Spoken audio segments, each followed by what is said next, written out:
ఏ Telugu channel కి స్వాగతం అండి. నేను మీ కృష్ణ చైతన్య మండేలా. మొదటిగా లేటెస్ట్ అప్డేట్స్ కోసం మన ఏ తెలుగు ఛానల్ సబ్స్క్రైబ్ చేసుకోండి. మీరు విద్యార్థులైన ఉద్యోగస్తులైనా ఖచ్చితంగా మన ఏ న్యూస్ అయితే ఫాలో అండి. ప్రపంచవ్యాప్తంగా జరుగుతున్న ఏ అప్డేట్స్ అనేవి మీకు తెలుస్తాయి. ఫస్ట్ అప్డేట్ చూసినట్లయితే ఏ హ్యాకథాన్ గుంటూరులో జూన్ 27వ తారీఖు నుంచి అయితే ప్రారంభం కాబోతుంది అనమాట.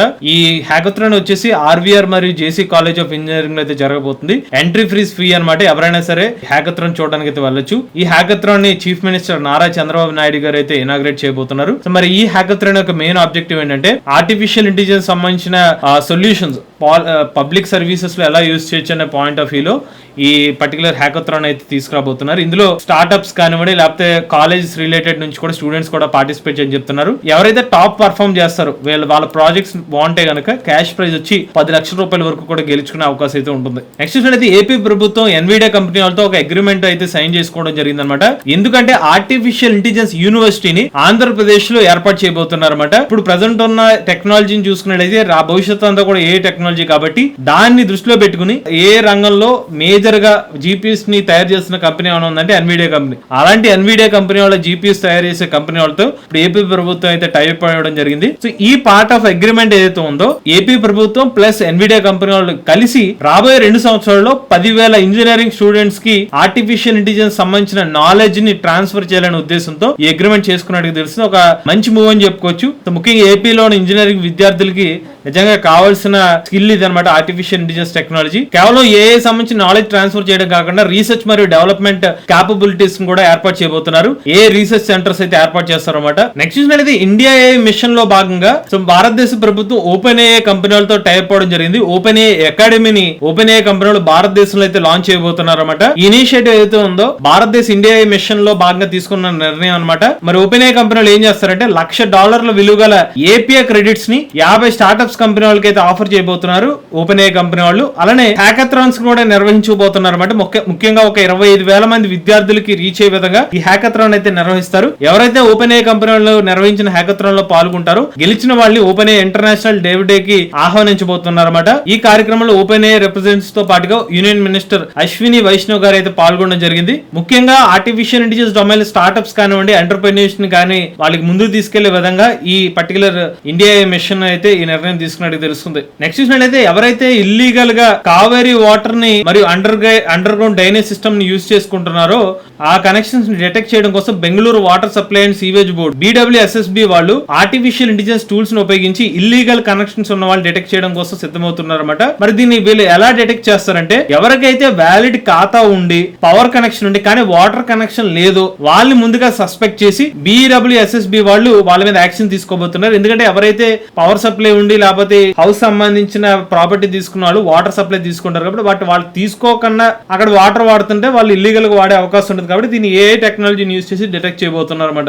ఇక నెక్స్ట్ చూసినట్లయితే తాజాగా ఆర్టిఫిషియల్ ఇంటెలిజెన్స్ టూల్ ఒకటి ఒక పేషెంట్ యొక్క ప్రాణాన్ని కాపాడడం జరిగింది అనమాట. అసలు విషయంలోకి వెళ్తే కనుక డాక్టర్ చైతన్య కే అనే పర్సన్ ఎవరైతే ఉన్నారో ఈయన ఒక డాక్టర్ అనమాట. ఈయన మహారాష్ట్రలో రెగ్యులర్ గానే కూర్చుని తన టీ తాగేసిన తర్వాత ఒక పేషెంట్ సంబంధించిన డీటెయిల్స్ అయితే వచ్చినాయి. ఆ డీటెయిల్స్ వచ్చిన తర్వాత అతను గమనించిన తర్వాత ఒక అన్ని రిపోర్ట్ అంతా బాగానే ఉంది కానీ ఒక చిన్న ఇన్ఫర్మేషన్ అయితే చూసారు. నెంబర్స్ అన్ని కూడా ఆర్డినరీగానే ఉన్నాయి కానివ్వండి. వైట్ బ్లడ్ సెల్ నార్మల్ గానే ఉంది, హెమోగ్లోబిన్ కాస్త కొంచెం తక్కువ ఉంది, ప్లేట్లెట్స్ బార్డర్ లైన్ లో ఉంది, లైట్ గా ఫీవర్ ఉంది అనమాట. బట్ దీన్ని చూసిన తర్వాత నార్మల్ అని చెప్పి డిస్మిస్ చేసేద్దాం అనుకున్న టైంలో ఎందుకనే అని చెప్పి ఒక పాయింట్ ఆఫ్ డౌట్ లో ఆర్టిఫిషియల్ ఇంటెలిజెన్స్ టెక్నాలజీ సంబంధించిన ఒక స్కానర్ తీసుకొచ్చారు ఈయన. సో దాన్ని యూజ్ చేసి ఆయన ఏదైతే బ్లడ్ శాంపుల్ ఉందో దాన్ని తీసుకొచ్చి డిటెక్ట్ చేయగా తెలిసిన విషయం ఏంటంటే ఆయనకి లుకేమియా డిసీజ్ ఉన్నట్టుగా గుర్తించడం జరిగింది అనమాట. ఆయనకి ఎప్పుడైతే ఇన్ఫర్మేషన్ తెలిసిందో ఆ పేషెంట్ కావాల్సిన చికిత్స అయితే మొదలు పెట్టడం జరిగింది. నిజంగా ఇలా పేషెంట్ ని కాపాడగలిగిందంటే ఖచ్చితంగా ఆర్టిఫిషియల్ ఇంటెలిజెన్స్ టూల్ అని చెప్పుకోవచ్చు. ఒకవేళ అది నార్మల్ కేసు అని వదిలేసి ఉంటే ఆ పేషెంట్ యొక్క ప్రాణం కోల్పోయే అవకాశం ఉంది. నెక్స్ట్ అయితే రాజమహేంద్రవరం మున్సిపల్ కార్పొరేషన్ వాళ్ళు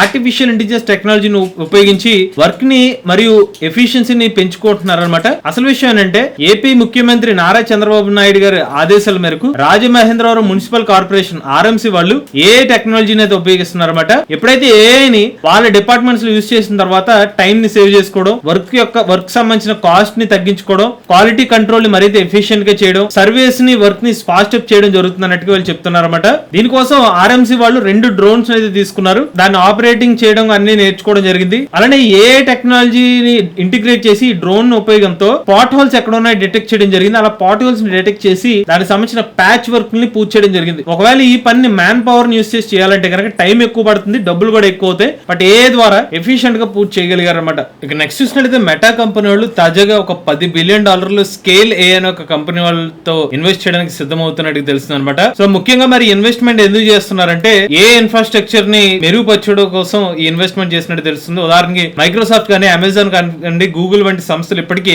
ఇతర AI సంస్థలు కూడా ఇన్వెస్ట్మెంట్ చేస్తూ వస్తున్నారు. అంటే వాళ్ళ యొక్క ఉనికిని కాపాడుకోవడమే కాకుండా ఇతర కంపెనీకి సంబంధించిన ఇన్వెస్ట్మెంట్ చేసుకుంటే గనక వాళ్ళకి ఇంకా డిఫరెంట్ డొమైన్స్ లో కూడా మరింత శక్తి యాడ్ అవుతుంది. కాబట్టి వాళ్ళ స్ట్రాటజీస్ యూస్ చేస్తున్నారు. ఇప్పుడు మెటా వాళ్ళు కూడా అదే కావాలో ప్రయాణిస్తూ స్కేల్ AI అనే ఒక సంస్థలు అయితే వీళ్ళు ఇన్వెస్ట్ చేయడానికి సిద్ధమవుతున్నారు అనమాట. మరి స్కేల్ AI వాళ్ళ స్పెషలైజేషన్ చూసుకున్నట్లయితే data labelling, machine learning models ని సంబంధించిన డేటా లేబులింగ్ ఆఫర్ చేయడంలో వీళ్ళు స్పెషలైజ్ స్టార్ట్అప్ అనమాట. అందుకనే వీళ్ళు ఇంత భారీ మొత్తంలో ఫండ్ చేయడానికి రెడీ అవుతున్నట్టుగా తెలుస్తుంది. స్కేల్ AI గురించి చెప్పుకుంటే వీళ్ళు ఇప్పటికే చాలా కంపెనీ వాళ్ళకి డేటా అయితే ఆఫర్ చేస్తున్నారు. ఉదాహరణకి Microsoft, open AI, US department defence వాళ్ళకైతే డేటా అయితే ఆఫర్ చేస్తున్నారు. దీనికి కావాల్సినట్టుగా 9,000 నగరాల్లో వీళ్ళ AI రీసెర్చర్లు అయితే వర్క్ చేస్తున్నారు అనమాట. సో ఇంత భారీ మొత్తంలో AI సంబంధించిన ప్రాజెక్ట్ చేస్తున్నారు కాబట్టి అటువంటి కంపెనీలో ఇప్పుడు మెటా వాళ్ళు ఇన్వెస్ట్ చేయడానికి సిద్ధమవుతున్నారు. ఇక నెక్స్ట్ చూసినట్లయితే గూగుల్ జెమినైలో ఇప్పుడు కొత్త ఫీచర్స్ అయితే వస్తున్నాయి అనమాట. అదేంటంటే షెడ్యూల్డ్ యాక్షన్, అలానే న్యూస్ వైప్ జెస్చర్ లాంటివి అయితే తీసుకొచ్చారు. సో వాస్తవానికి గూగుల్ సంబంధించిన IO సంబంధించిన ప్రోగ్రామ్ లను వీళ్ళు ఆల్రెడీ అనౌన్స్ చేశారు అనమాట. త్వరలోనే జెమినైలో కొత్త ఫీచర్స్ వస్తాయని ఇప్పుడు దాన్ని ఒక్కొక్కటిగా రిలీజ్ చేస్తున్నట్టు తెలుస్తుంది. దానికి జెమినై సంబంధించిన షెడ్యూల్ టాస్క్ ని తీసుకున్నట్లయితే ఒక స్పెసిఫిక్ టైమ్ లో ఈ పర్టికులర్ పని కంప్లీట్ అవ్వాలంటే దాన్ని షెడ్యూల్ చేసుకుని పెట్టుకోవచ్చు అనమాట. మీరు ఒక రికరెంట్ టాస్క్ లో ఒక పర్టికులర్ ప్రాంప్ట్ ని యూస్ చేస్తే దాన్ని మార్చుకునే ఆప్షన్ కూడా ఇస్తున్నారు. అది కాకుండా జెమినై మోడల్ ఇప్పుడు మీ క్యాలెండర్ సంబంధించిన సమరీ ఇస్తుంది, మీరు చదవని ఈమెయిల్ సంబంధించిన సమరీ కూడా ఇస్తుంది అనమాట. ఇలా చాలా ఆప్షన్స్ అయితే ఇప్పుడు జెమినై మోడల్ అయితే అప్డేట్ చేశారు. ఇక తాజాగా చూసినట్లయితే కొన్ని వీడియోస్ బాగా వైరల్ అవుతుంది. అందులో ఒక వీడియో చూసుకున్నట్లయితే రాముడు ఎక్కుపెట్టిన విల్లు ఏదైతే ఉందో ఆ విల్లు సంబంధించిన ఇమేజెస్ అయితే బాగా వైరల్ అవుతున్నాయి, వీడియోస్ కూడా. బట్ అవి AI సంబంధించిన జనరేటెడ్ వీడియోస్, ఇమేజెస్ అనమాట. ఇది చూడండి ఒకసారి. చాలా మంది ఇలాంటి రాముడు సంబంధించిన విల్లు ఏదైతే ఉందో ఇదే అని చెప్పి దాన్ని అయితే పోస్ట్ చేస్తున్నారు. బట్ అది ఎంత రియలిస్టిక్ గా ఉందంటే చాలా మంది నమ్మే విధంగా ఉంది. పోలీసు నుండి ఒక నౌకలు ఇటువంటి విల్లుని చూపించడం కానివ్వండి, ఇటువంటి ఇన్ఫర్మేషన్ స్ప్రెడ్ అవుతుంది. బట్ చెప్పాం కదా, జెమినై మోడల్స్ కానివ్వండి, లేకపోతే VO3 వంటి మోడల్స్ వచ్చిన తర్వాత ఏది నిజమో ఏది అబద్ధమో తెలియని పరిస్థితిలోకి వెళ్ళిపోతుంది. అంత రియలిస్టిక్ గా వీడియోస్ కానీ ఏ ఇమేజ్ కానీ జనరేట్ అవుతుంది జరుగుతుంది. బట్ ఇప్పుడు మీరు చూస్తున్న ఇమేజ్ ఏదైతే ఉందో ఇది AI జనరేట్ ఇమేజ్. ఇక నెక్స్ట్ చూసినట్లయితే గూగుల్ కంపెనీ వాళ్ళకి సరికొత్త మల్టీ ఏజెంట్ సిస్టమ్ అయితే తీసుకొచ్చారు. దాని పేరు మాస్ అనే ఒక పేరు పెట్టారన్నమాట. ఈ మాస్ AI మోడల్ యూజ్ చేసి ఫ్రేమ్ వర్క్స్ ని మరింత బెటర్ ఆప్టిమైజేషన్ కోసం ఉపయోగపడుతుందని చెప్తున్నారు. ఇది ఒక సరికొత్త AI మోడల్ అనమాట. బెటర్ ప్రాంప్ట్స్ ఇవ్వడం కానివ్వండి, టాపాలజీస్ ఇవ్వడం కోసం ఈ పర్టికులర్ మోడల్ అయితే వర్క్ అవుతున్నట్టుగా చెప్తున్నారు. ఇప్పుడు వీళ్ళ తీసుకొచ్చిన మాస్ అనే ఒక మోడల్ ఫుల్ ఫామ్ చూసుకున్నట్లయితే మల్టీ ఏజెంట్ సిస్టమ్ సెర్చ్ అనమాట. ఈ మోడల్ తో గూగుల్ కంపెనీ వాళ్ళు మరింత అడ్వాన్స్ రిలేటెడ్ ప్రాబ్లమ్స్ సాల్వ్ చేయగలుగుతున్నట్టుగా చెప్తున్నారు. ఇక నెక్స్ట్ చూసినట్లయితే ఓపెన్ AI కంపెనీ వాళ్ళు ChatGPT సంబంధించిన మోడల్ అయితే ఉందో US హైయర్ ఎడ్యుకేషన్ లో అయితే ఇంటిగ్రేట్ చేస్తున్నారు అనమాట. అంటే దీని వల్ల ఉపయోగం ఏంటంటే, ఉదాహరణకి అమెరికాలో ఎవరైతే హై స్కూల్ విద్యార్థులు ఉంటారో వాళ్ళకి డైరెక్ట్ గా ChatGPT ని అకౌంట్ క్రియేట్ చేసుకున్న టైంలోనే మీ హై స్కూల్ కోసం ChatGPT ని యూజ్ చేస్తారా అనే ఒక పర్టికులర్ ట్యాబ్ అయితే ఓపెన్ అవుతుంది అనమాట. దాంట్లో వాళ్ళ స్కూల్ సంబంధించిన మెయిల్ ఐడిని యూజ్ చేసినట్లయితే కనుక ChatGPT ని యూజ్ చేసి వీళ్ళ ఒక ఓపెన్ AI సంబంధించిన మోడల్ ChatGPT ఏదైతే ఉందో ఒక పర్సనల్ ట్యూటర్ గా ఉపయోగపడి టీచర్ సంబంధించిన అసిస్టెంట్ కింద కానీ లేకపోతే కెరీర్ అసిస్టెంట్ కింద కానీ వాళ్ళ స్టూడెంట్స్ కి అయితే హెల్ప్ అవుతుంది అనమాట. వాళ్ళ చదువుకు పరంగా కానివ్వండి, గ్రాడ్యుయేషన్ తర్వాత ఉద్యోగాలు ఫాస్ట్ గా రావడం కోసం ఇది హెల్ప్ అవుతున్నట్టుగా చెప్తున్నారు. ఇక చివరి అప్డేట్ చూసుకున్నట్లయితే IIT హైదరాబాద్ వాళ్ళు తాజాగా iHub data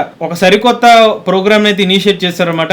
IoT AI for health care అనే ఒక కాన్సెప్ట్ తో జూన్ 23 నుంచి 25 తారీఖుల మధ్య ఈ పర్టికులర్ ప్రోగ్రామ్ అయితే ఉండబోతుంది. హెల్త్ కేర్ కి మరియు కొత్త టెక్నాలజీ సంబంధించిన మధ్యలో ఉన్న గ్యాప్స్ ఏదైతే ఉంటుందో వాటిని ఫిల్ చేసే విధంగా ఇంటర్నెట్ మరియు AI టెక్నాలజీని real world health care applications లో ఎలా ఉపయోగించాలనే కాన్సెప్ట్ లో ఈ సరికొత్త వర్క్ షాప్ అయితే కండక్ట్ చేయబోతున్నారు. ఇవి లేటెస్ట్ AI న్యూస్ అప్డేట్స్ అనేది. లేటెస్ట్ AI కనెక్ట్ కోసం తెలుగు ఛానల్ సబ్స్క్రైబ్ చేసుకోండి.